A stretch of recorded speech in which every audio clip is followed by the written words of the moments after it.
Hello, I'm Jared Taylor with American Renaissance.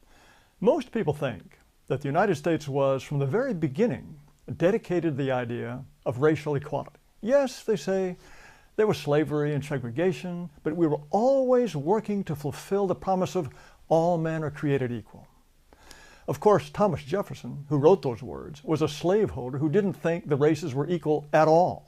But that phrase from the Declaration of Independence will haunt his memory forever. Not many people know that in 1776, there were black slaves in all 13 colonies and in the entire New World, from Canada to the tip of South America. In 1770, 40% of the white households in Manhattan owned slaves, and there were more slaves in the colony of New York than in Georgia. 9 of the first 11 presidents were slaveholders. The 2 exceptions were John Adams and John Quincy Adams. Jefferson thought slavery was a bad thing and that slaves would eventually be freed, but he wanted freed slaves sent back to Africa. There's a quotation from him on the wall of the Jefferson Memorial that goes like this: "Nothing is more certainly written in the book of fate than that these people are to be free." Well, in the original, Jefferson didn't stop there, adding, "Nor is it less certain that the 2 races equally free cannot live in the same government." That part has been conveniently forgotten. He wanted blacks deported and separated from whites so that they would be, and I quote, "beyond the reach of mixture." James Madison agreed.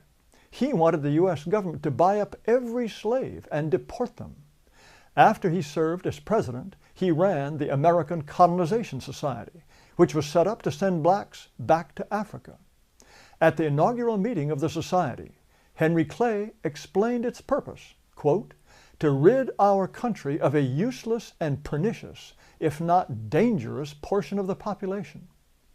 Some of the most famous early Americans were not just members of the Colonization Society, they were officers.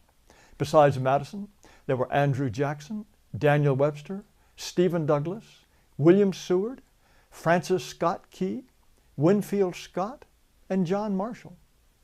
James Monroe worked so hard to help freed American slaves leave the country and establish Liberia that grateful Liberians named their capital Monrovia in his memory. The founders wanted blacks out and whites in. After the U.S. Constitution was ratified, the very first United States Congress had to decide who could be an American. They passed a law that said only, quote, "free white persons" could be citizens of the new country. Blacks couldn't be citizens even if they had been living in the colonies for generations. It took an amendment to the Constitution in 1868 for blacks to become citizens.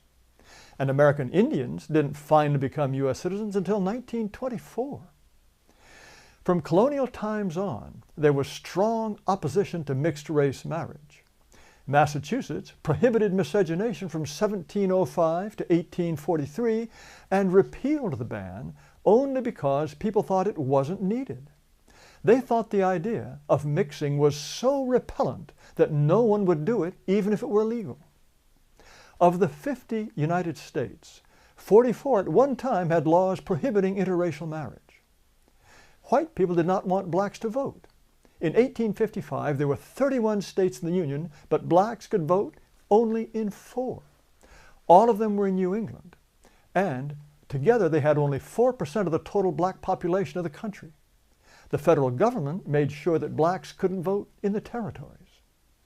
When Oregon joined the Union in 1859, its constitution stated that no black person could come live in or even visit the state.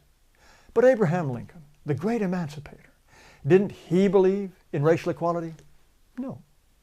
During the Lincoln-Douglas debates, he said this: "I am not, nor ever have been, in favor of making voters or jurors out of Negroes, nor of qualifying them to hold office, nor to intermarry with white people. There is a physical difference between the white and black races which I believe will forever forbid the 2 races living together on terms of social and political equality." Lincoln agreed with Jefferson. He wanted to free the slaves and then deport them.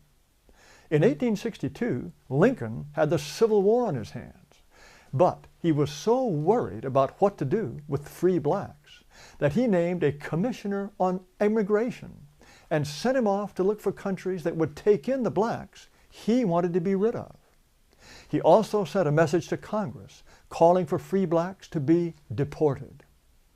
U.S. presidents usually say only bland, non-controversial things. Well, this is what some of them said about race. James Garfield wrote, "I have a strong feeling of repugnance when I think of the Negro being made our political equal, and I would be so glad if they could be colonized, sent to heaven, or got rid of in any decent way." Theodore Roosevelt wrote that he had, quote, "not been able to think out any solution to the terrible problem offered by the presence of the Negro on this continent." As for Indians, he said, quote, "I don't go so far as to think that the only good Indians are the dead Indians, but I believe 9 out of 10 are, and I shouldn't inquire too closely into the health of the 10th. William Howard Taft once told a group of black college students, "Your race is adapted to be a race of farmers, first, last, and for all times." Warren Harding thought the races would always be separate. Quote, "This is not a question of social equality, but a question of recognizing a fundamental, eternal, inescapable difference." Harry Truman wrote, "I am strongly of the opinion that Negroes ought to be in Africa, yellow men in Asia, and white men in Europe and America." He also referred to the black servants in the White House as, quote, "an army of coons." Dwight Eisenhower told Supreme Court Justice Earl Warren he understood why Southerners wanted segregated schools. They didn't want, quote, "their sweet little girls to sit in schools alongside some big black bucks." He said that what he regretted most about his 8 years as president was sending federal troops to Little Rock, Arkansas to enforce school integration.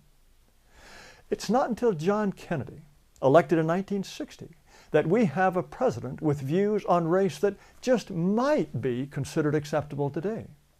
Because now, of course, we are supposed to think that race doesn't even exist. And even if it did, it would be immoral to base any decision on race. As I think I have made clear, this is a very recent way of thinking. From colonial times right up through the mid-20th century, virtually all white people believed race was an essential part of the American identity. They understood that people of different races are different and build different kinds of societies. They thought only Europeans would make the United States the kind of country that they would want to pass on to their children. So, there are two views. There is the consensus on race that lasted for more than 300 years, and there's today's view that races are perfectly equal and interchangeable, and that American can become black, Hispanic, Asian, Muslim, Hindu, anything at all. And not only will it be still America, it'll be better than ever. Well, which view is correct? Just look around. Read the news. I think you'll find the answer. Thanks for watching, and be sure to subscribe to our YouTube channel and visit our website at amren.com.